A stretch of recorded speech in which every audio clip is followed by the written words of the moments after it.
this is a very private and confidential call, right? Yes. Like it's a safe space, right? So basically, at the start of the day, so we'll usually start off with a cup of coffee for sure. And then we'll just like go on with our day, just picking up calls and then like writing all the information down and stuff. Then we'll have lunch, then we'll continue what we do. And then we'll just end our day off with that. So as a CSO, I normally start my day by checking my emails, clear whatever backlog that I have from yesterday after the calls with the clients. And then after that, I will check what new service requests do I have. Then after clearing all those things that I mentioned above, then most probably I will start picking up my first call. Then after that, I will have my lunch. After my little break from lunch, I will continue my calling.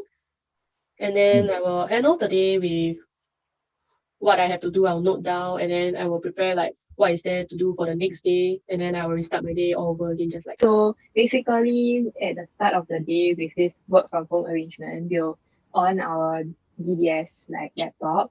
And because there aren't a lot of calls in the morning yet, so we'll open up our emails and check if there are any urgent matters to deal with. And then slowly calls will come in. So everything happens like concurrently and simultaneously. If we have any like difficulties within the course, we will transfer it to our managers to handle it.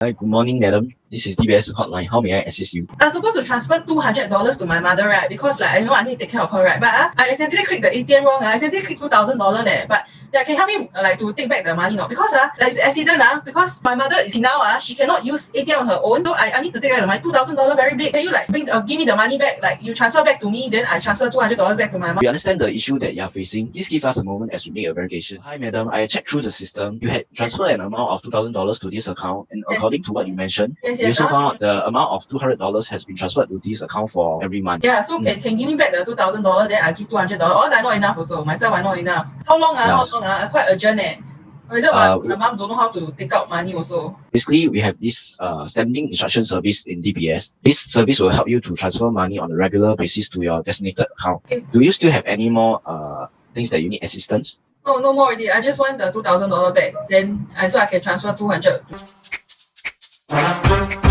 Okay, this kind of calls are normally not very common, but normally when we receive such calls, we will try to get them to get the beneficial to transfer the money back. But we can see from this situation, he proceeded to ask for help. So because it's more complicated, because the customer was saying that her parent is not able to transfer it back. So in this situation, we will ask for help and then call in the claims department to ask them if they can do a special transfer for this case.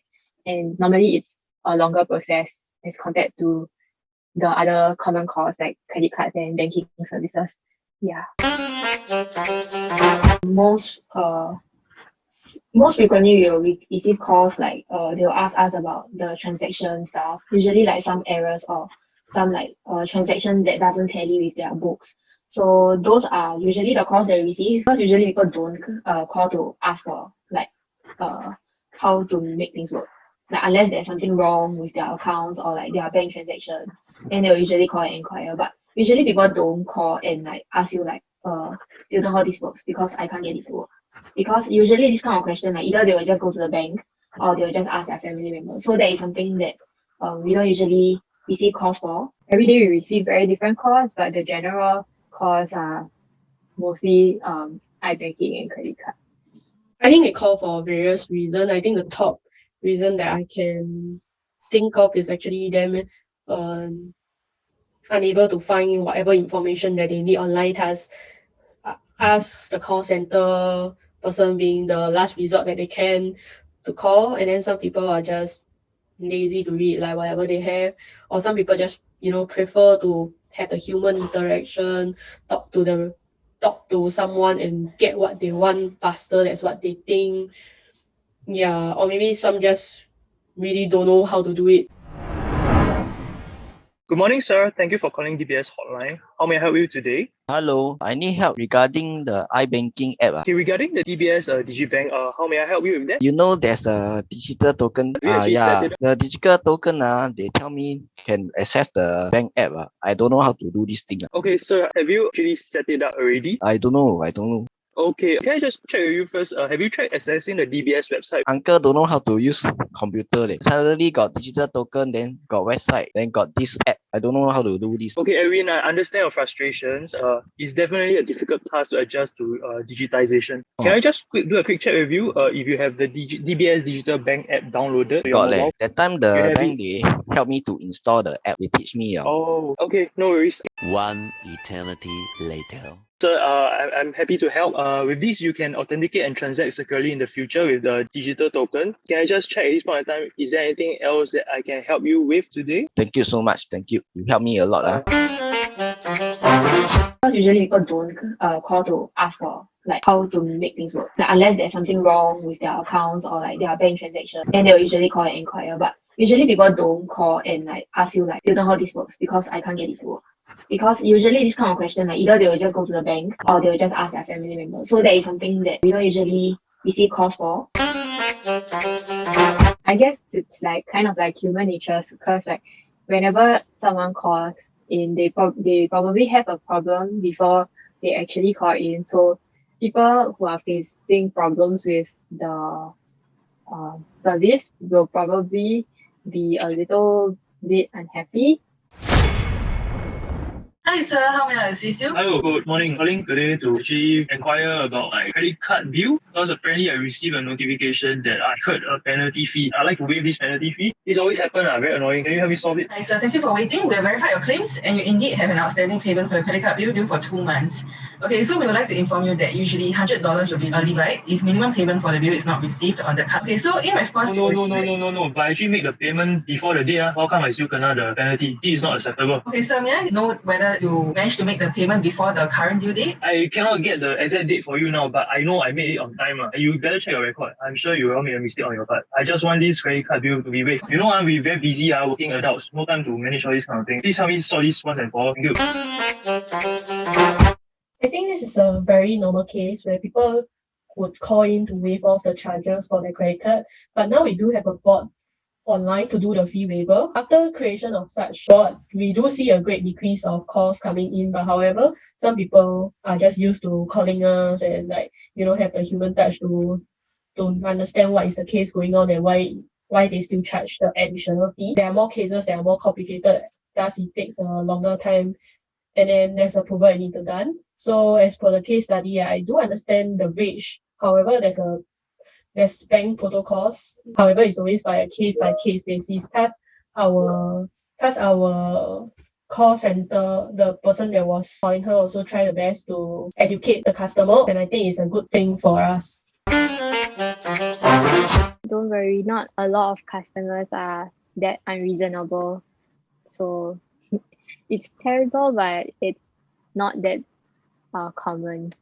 I think at the start, I'll get them to calm down first. If they really refuse to listen, there's nothing for me to do, and there's no reason for them to call in to the hotline and get us to help. So I will calm her down and try to listen, talk to her patiently, and listen to her frustration and problem, and deal with whatever problems that the customer is facing.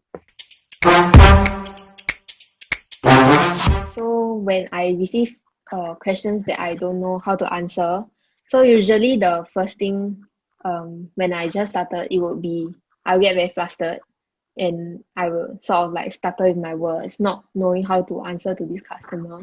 And before COVID, we were actually working in the office, so I could use some help from my colleagues near me. So they will actually help me like try to figure out like how the system work and where do I get the information from, which was very convenient. But then like as COVID hit, it kind of went down because you don't really get the straight access to your colleagues or your managers for help. So you really have to be very resourceful with whatever you have at home. Basically, I will try my best to assist with whatever I can. If it's really not in my knowledge and there's a need for deeper understanding, I will maybe direct the calls to whoever that's in charge if I can. If there's not, I will ensure the customer that I'll give them a call back, make sure that the problem is not solved, and follow up with the call closely.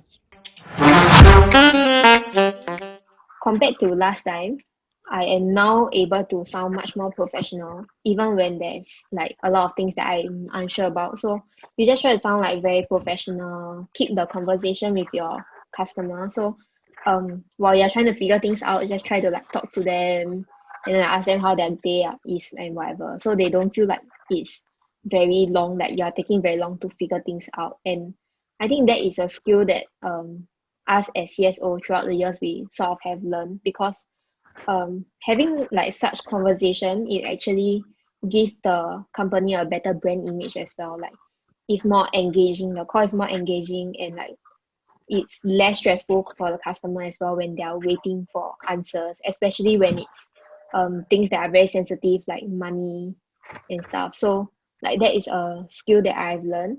And because of COVID and work from home, you actually have to be very resourceful. So sometimes like before work and stuff, I'll just like look through the system and the information. Or like when I don't have calls, I'll just like look through and see is there like any new things that I can discover. And I think those kind of things that you do day to day sort of like help you figure things out more. Yeah. Sometimes calls don't end, like the problems wouldn't be fixed in one call. So we have to follow up with calls, right? But at the same time, we also have calls coming in. So sometimes it gets really difficult because you really have to multitask. This multitasking thing is not something that someone who isn't working as a CSO would know, because it's only something that we do and we face. Even though we have to hit our KPIs, the main problem we have is to focus on our customers. So even if there are a lot of difficult calls, we have to focus on our customer first. Talking about like the negative and positive impact. So obviously negative, it will affect like the as a CSO, it will affect our mood a little bit. Like you wouldn't want to get scolded for nothing, and usually they would kind of raise their voices at you and stuff, which is not the nicest thing to do, knowing that we are like here to help them. So that is a negative impact. And also it kind of looks bad on the bank itself when we are unable to solve their issue on the spot, because like some issues it takes like maybe a week or something to for us to get back to them before we can help them solve this problem. And that is something negative that we cannot help, but we try to help. And then positive thing would be like if we are able to solve their issues, they will actually give us like good feedback. So like the CSO will actually get like feedbacks from the customer, or if they think that the service is really good, they will email to the bank and like to say that the service was really good. So that is a positive impact. And also if we are able to solve their issues on the spot, that would be the best. And that will also like help them view the bank in a better way, like efficiency wise and stuff. And being able to solve their issues immediately, it will also be recorded. So when like our managers or what like track back on our records, it will also look better. Just tell them to be more understanding towards us. We are really trying our best.